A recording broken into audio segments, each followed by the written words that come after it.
ధీరజ్ అయితే రూమ్లో టాబ్లెట్స్ కనిపించక వెతుకుతూ ఉండగానే ఇంకా అప్పుడే ప్రేమ ఏం వెతుకుతున్నావు, నేను హెల్ప్ చేయనా అని చెప్పేసి అడుగుతూ ఉంటుందన్నమాట.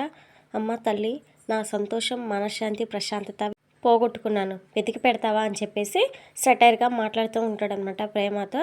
నువ్వు నా జీవితంలో వచ్చి చేసిన పెద్ద సాయం చాలు, ఇంకా కొత్త హెల్ప్లు చేసి దాన్ని భరించేంత ఓపిక నాకు లేదు అని చెప్పేసి ప్రేమ అయితే హర్ట్ అయ్యేలా మాట్లాడుతూ ఉంటాడనమాట.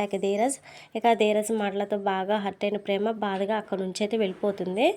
ఇక ధీరజ్ అయితే టాబ్లెట్స్ వేసుకోవడానికి వాటర్ కావాలని చెప్పేసి వేదవతిని అయితే అడుగుతాడనమాట. ఇక వేదవతి వాటర్ గ్లాస్ పట్టుకొని వెళ్ళిపోతూ ఉండగానే నర్మదా అయితే వాళ్ళ వేదవతి అత్తయ్యనైతే ఆపుతుందనమాట. ఈ నర్మదా ఏంటి నన్ను నా కొడుకుని దూరం చేయాలని చూస్తుందని చెప్పేసి వేదవతి అయితే అనుకుంటుందన్నమాట.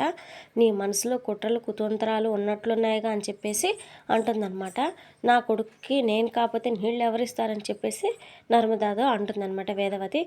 అయ్యో అత్తయ్య, నన్ను తప్పుగా అర్థం చేసుకోకండి, ఇక నుంచి ధీరజ్కి ప్రేమే సేవలు చేయాలి, అప్పుడే వాళ్ళిద్దరి మధ్య సఖ్యత ఏర్పడుతుంది, ఇలాంటి పనులతో ఇద్దరి మధ్య బంధం ఇంకా బలపడుతుందని చెప్పేసి వేదవతికి అయితే నర్మద అయితే సలహా ఇస్తుందన్నమాట. ఇక కోడల సలహాతో వేదవతి అయితే చాలా హ్యాపీగా ఫీల్ అయిపోతుంది. ఇక ధీరజ్ ఎన్నిసార్లు పిలిచిన వేదవతి నర్మద ఇద్దరు పలకరనమాట. ఇక వాటర్ కూడా తీసుకురారనమాట. ఇక ప్రేమకైతే ధీరజ్ అరుపులు వినిపించి ఇంకా పట్టించుకున్నట్లుగా ఉంటుంది. ప్రేమ కూడా నీలాగే తల విరిసి ఎక్కువగా ఉన్నట్లుందని చెప్పేసి నర్మదాతో వేదవతి అంటుందన్నమాట. ఏంటి అత్తయ్య, నా మీద కౌంటర్స్ వేస్తున్నారా అని చెప్పేసి నర్మద అంటుంది. కౌంటర్ కాదు, నిజమేగా అని చెప్పేసి వేదవతి అయితే అంటదనమాట. ఇక వేదవతి నర్మద రాకపోవడంతో చివరికి ప్రేమ అని మంచినీళ్ళ గ్లాస్ తీసుకొచ్చి ధీరజ్కి అయితే ఇవ్వబోతుందనమాట. నేను అడగలేదుగా నిన్న అని చెప్పేసి ధీరజ్ అయితే అంటాడు.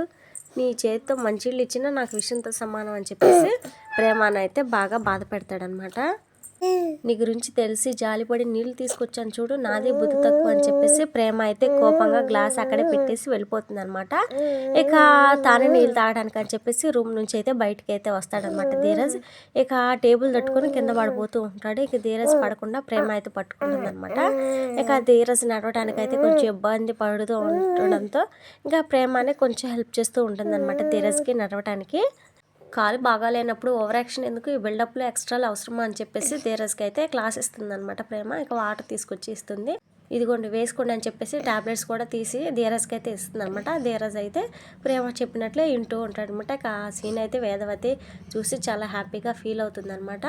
ధీరజ్ ప్రేమ మనసులు కలిసిపోయాయని చెప్పేసి, కలిసిపోతాయి కూడా అని చెప్పేసి నాకు నమ్మకం వస్తుందని చెప్పేసి నర్మదాతో చెప్తూ ఉంటుంది. ఇక తర్వాత సీన్లో అయితే విశ్వ అయితే కోపంగా ఇంట్లోకి అయితే వస్తాడనమాట. ఎవరు పిలిచినా పలకడు. ఇంకా రామరాజు అయితే తనకిచ్చిన వార్నింగ్ను గుర్తు చేసుకొని కోపంతో ఉంటూ ఉంటాడనమాట. ఏమైందిరా, పిలిస్తే ఎందుకు పలకడం లేదని చెప్పేసి భద్రావతి అయితే అడుగుతుందనమాట. ఇక వెంటనే విశ్వ, మీరు మాత్రం ప్రాణాలు తీయడం తప్పని అంటారు, కానీ వాళ్ళు మాత్రం ప్రాణాలు తీయడానికే వస్తారని చెప్పేసి రామరాజు తనకి ఇచ్చిన వార్నింగ్ని అయితే అందరికైతే చెప్తాడనమాట ఇంట్లో వాళ్ళకి. ఇక రామరాజు ప్రాణం పెట్టి వదిలేశాడట. లేదంటే వాడు ఇంటికి శవాన్ని పంపిస్తాడని చెప్పేసి నాకు వార్నింగ్ ఇచ్చాడని చెప్పేసి విశ్వ అయితే అంటాడు. ఇక రామరాజు అన్న మాటలన్నీ విశ్వ చెప్పడంతో ఇక భద్రావతి అయితే కోపంతో ఊగిపోతుంది అనమాట. ఇక రామరాజు ఇంటిపైకి అయితే గొడవకైతే వెళ్తుంది. ఒరే రామరాజు, దద్దమ్మలా ఇంటి లోపల దాక్కోవడం కాదురా, బయటికి రమ్మని పిలుస్తూ ఉంటుందన్నమాట. శారదమ్మ ఎంత వద్దని చెప్పినా కానీ భద్రావతి మాత్రం వినదనమాట. దమ్ముంటే ఇప్పుడు విశ్వపై చేయి వేరని చెప్పేసి రామరాజుతో అంటూ ఉంటుందన్నమాట భద్రావతి. నా కొడుకు జోలికి వస్తే వదిలేదు లేదని చెప్పేసి రామరాజు అయితే అంటాడు. ప్రాణాలు తీస్తానంటే చూస్తూ ఊరుకోనని చెప్పేసి భద్రావతికి అయితే రివర్స్ వార్నింగ్ ఇస్తూ ఉంటాడనమాట. ధీరజ్ని అయితే అక్కడ పక్కన నుంచోగానే ధీరజ్ని అయితే ముందుకి తీసుకొచ్చేసి ఇప్పుడు దమ్ముంటే నా కొడుకుపై చేయి వేయమని చెప్పొచ్చు అని చెప్పేసి వార్నింగ్ అయితే ఇస్తాడనమాట రామరాజు. నా కొడుకుపై చెయ్యి వేస్తే విశ్వ పరిస్థితి ఎంత భయంకరంగా ఉంటుందో మీరే కళ్ళారా చూస్తారని చెప్పేసి రామరాజు అయితే అంటాడనమాట. ధీరజ్ ప్రాణాలు తీయచోట విశ్వ చేసిన తప్పు అని వాడికి బుద్ధి చెప్పకుండా నా ఇంటి మీదకి గొడవకు వస్తే ఊరుకోనని చెప్పేసి సేనాపతితో అంటాడనమాట. ఇక రామరాజు అయితే మీ పెంపకం వల్లే విశ్వ ఎలా తయారని చెప్పేసి అంటాడనమాట. రెండు కుటుంబాల మధ్య గొడవలు కోపాలు ఉంటే ప్రాణాలు తీస్తారా అని చెప్పేసి అడుగుతూ ఉంటాడు. మీరు ఎలాగా ఆ విశ్వాకి బుద్ధి చెప్పలేరని చెప్పేసి నేనే విశ్వాకి భయం చెప్పానని చెప్పేసి రామరాజు అనగానే నువ్వెవడరా నా కొడుకు భయం చెప్పడానికి అని చెప్పేసి సేనాపతి అయితే కోపంగా రామరాజు పైకి అయితే అరుస్తాడనమాట. భయం చెప్పలేదు, భయపెట్టానని చెప్పేసి రామరాజు అయితే అంటారనమాట. మీరు నాకు ఎన్ని అవమానాలు చేసినా సహిస్తాను, కానీ నా పిల్లల జోలికి వస్తే మాత్రం ఊరుకోనని చెప్పేసి రామరాజు అయితే వార్నింగ్ ఇస్తాడు. ఇక ఎదురుగా ఉన్నది ఎవరు అన్నది కూడా చూడను అంటాడనమాట. ఇక వేదవతి కూడా సేనాపతి పెంపకాన్ని తప్పుపడుతూ ఉంటుందన్నమాట. ఇక వెంటనే భద్రావతి, ముందు మీ కొడుకులకు సంస్కారాలను పద్ధతులను నేర్పించి ఆ తర్వాత ఊళ్ళో వాళ్ళకి సలహా ఇవ్వండి అని చెప్పేసి భద్రావతి అయితే అంటదనమాట.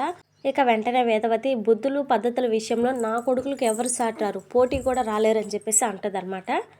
ఇక వెంటనే భద్రావతి, ఏంటే తెగ మాట్లాడుతున్నావు, నీ మొగుడు ఒక్క కొడుకుకైనా పద్ధతిగా పెంచాడా అని చెప్పేసి భద్రావతి అయితే ఫైర్ అవుతుందనమాట.